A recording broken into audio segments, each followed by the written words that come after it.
आज की समाज ऐसी है कि अगर ये जान जाए कि आप शराब पी करके ऑपरेशन किए हो, ऑपरेशन बिगड़ जाए तो आपको जिंदा ऑपरेशन कर देंगे। आप तो शून्य करके ऑपरेशन, बेहोश करके आप बिना। राधे राधे दोस्तों, स्वागत है आपका एक और नए वीडियो पर। दोस्तों देखिए, आज के वीडियो में एक डॉक्टर आया और कैसे फुट फुट कर रोने लगा। कहने लगा कि मैं एक बहुत बड़ा डॉक्टर हूं, लेकिन बुरे लोगों के साथ बैठने से शराब का नशा करने लगा और शराब के नशे में ही मरीज का ऑपरेशन करने लगा। लेकिन अब मुझे अपनी गलती का पछतावा हो रहा है। कृपया करके मेरा मार्गदर्शन कीजिए। ये बहुत बड़ी गलती है कि आप शराब पीकर ऑपरेशन, मतलब किसी की जान के साथ खिलवाड़ हो सकता है और भगवान ने बचाया नहीं, आपका खिलवाड़ बन जाता। आज की समाज ऐसी है कि अगर ये जान जाए कि आप शराब पी करके ऑपरेशन किए हो, ऑपरेशन बिगड़ जाए तो आपको जिंदा ऑपरेशन कर देंगे। आप तो शून्य करके ऑपरेशन, बेहोश करके आप बिना बिना बेहोश की ऑपरेशन कर देंगे। है ना आज की समाज। अस्पताल तोड़ फोड़ मार नहीं मचा देते। देखो आज हमारे पास आए हो तो आप श्री धाम वृंदावन में बैठे हुए आज शपथ लीजिए कि आज के बाद मैं शराब नहीं पीऊंगा। बोलो, मैं श्री धाम वृंदावन में बैठा हूं, शपथ लेता हूं कि आज के बाद शराब नहीं पीऊंगा। मैं श्री धाम वृंदावन में बैठा हूं, मैं शपथ लेता हूं कि आज के बाद मदिरा का सेवन नहीं करें। बिल्कुल, आज से आप निश्चिंत रहो। पीछे जो हुआ उसका। महाराज, ये प्रश्न था कि हमारे पेशे में कुछ लोग बोलते हैं कि ये उचित है। बिल्कुल उचित नहीं, बिल्कुल उचित नहीं। कैसे उचित है? कैसे कैसे बोल रहे हैं? कितने नीच प्रवृत्ति के हैं। मदिरा पान करके आप उन्मत्त होकर किसी का ऑपरेशन कर पाएंगे? आप पोस्टमार्टम करते हैं क्या? पोस्टमार्टम करते हैं तो 2 डिपार्टमेंट है कि एक? तो आप केवल पोस्टमार्टम करते हैं मरे हुए आदमी को, उसे ऑपरेशन में बिल्कुल नहीं, बिल्कुल भी बोलेगा। हाँ ऐसे तो हाँ, उसमें अब क्या है कि अर्थ की बाहुल्यता है। अच्छा, पूरा का पूरा जिम्मेवारी आपके ऊपर है। वहां कोई जाएगा नहीं जहां ऑपरेशन का कमरा होता है, उसको क्या कहते हैं? Operation theatre. हाँ, ऑपरेशन थिएटर है, वहां तो कोई जाता नहीं। आप स्वामी हो और वो बेहोश होकर के आपके, इसलिए बिल्कुल ठीक नहीं है। तो आज से आपकी पक्की शपथ है।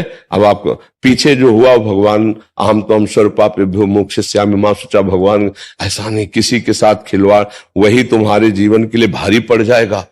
कोई नहीं जाना, ऐसा कुछ नहीं हुआ, भगवान की कृपा रही।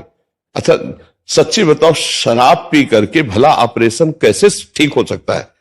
क्योंकि उस समय आप मस्ती में हो, उस समय आपकी बुद्धि लड़खड़ा रही है, कुछ भी हो सकता। अच्छा, तभी कभी कभी कोई कहता है कि ऑपरेशन के बाद अंदर ही अमुक चीज रह गई या अमुक ऐसा हो गया, तो वो इसीलिए हो जाता है कि प्रमाद स्थिति में नहीं। ऐसे वो कोई कैंची रखने वाली या कोई सामान रखने वाली जगह ऑपरेशन के समय, अरे उसके प्राणों पे बनी हुई है। कोई भी ऑपरेशन हो, जरा सा इन्फेक्शन हो जाए, रिजेक्शन हो जाए, जरा सी चूक हो जाए, आदमी मर जाए।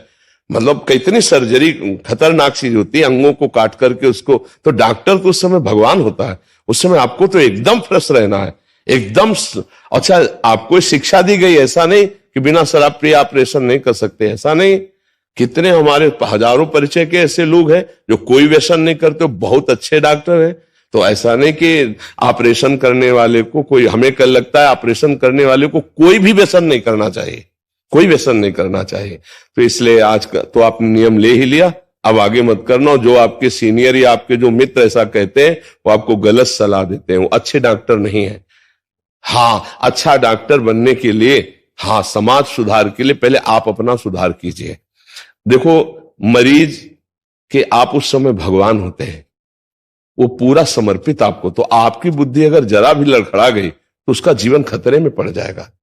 कई बार ऐसे कई सीरियस मेजर ऑपरेशनों में हुआ कि वो कई चूकें हो गई और लोगों की मृत्यु हो जाती है। तो इसलिए बहुत सावधान रहना चाहिए। अब उस समय फिर ये कहना कि भगवान की यही इच्छा थी, ऐसा नहीं। आप शराब पीकर ऑपरेशन करो कि जो भगवान की इच्छा थी। हाँ, हम पूरा प्रयास, छोटी लापरवाही से हो गया है, छोटी गलती से। हाँ बिल्कुल बिल्कुल। वो आज आपके सारे लाखों डॉक्टर सुनेंगे बात, क्योंकि बात जाती है ना लाखों में। तो हम सबसे प्रार्थना करते हैं कि वैसे तो सबको हम छोड़ने के लिए कहते हैं, पर आप डॉक्टर हो, आप मास्टर हो, आप उपदेशक हो, आप धर्म रक्षक हो, शरीर रक्षक हो, कोई भी इस तरह के व्यसन करोगे तो आपका जीवन संकटपूर्ण हो जाएगा। ऐसी परिस्थिति में फंसोगे कि जिसका कोई निराकरण नहीं होगा। ये माता पिताजी बहुत पूजा पाठ करते हैं, उसी वजह से जो है आज उन्हीं की कृपा से आप यहाँ बैठ करके शपथ खाए हो, उन्हीं की कृपा से समझो, उनके पूजा पाठ का फल है। नहीं ऐसे गंदे संग में आपके मन में कैसे आता कि मैं वृंदावन चलूं और संत के सामने? कहीं ना कहीं आपके मन में छोड़ने की इच्छा है, तभी तो छुटवा पाए, तभी हम कसम दिलवा पाए। अगर आपके अंदर छोड़ने की इच्छा न होती तो आते ही नहीं। क्या चक्कर, क्या लेना देना? तो इसलिए आज से आप ऐसा न करना। आगे की पीछे की बातें जो हुई वो भगवान बचा ही लिए हैं और भगवान रक्षा करेंगे। हम सबसे गलतियां होती हैं, अब आगे गलती ना हो। और कभी ऐसा कोई मरीज आवे कि अर्थ की कमजोरी है तो आप फ्री भी कर दीजिए, करते हैं। हाँ, कभी ऐसा भी कर दीजिए, इससे भगवान की बड़ी कृपा होगी। कई ऐसे मरीज होते हैं कि अर्थव्यवस्था नहीं है, पर डॉक्टर धन के लोभ में ऐसे मरीजों का त्याग कर देते हैं, या उतनी तन्मयता से, उतनी प्रवीणता से उनकी औषधि नहीं करते, जान करके कि इनके पास उतना अर्थव्यवस्था नहीं है। बहुत बहुत धन्यवाद दोस्तों वीडियो पूरा देखने के लिए। दोस्तों आपने तो अभी सुना है महाराज जी के मुख से कि बुरे लोगों के साथ बैठने से, घूमने से, शराब पीने से, करने से कितना बड़ा पाप हो जाता है। इसलिए इन चीज़ों से बच कर रहें। वीडियो को लाइक, कमेंट, चैनल को सब्सक्राइब कर लीजिए।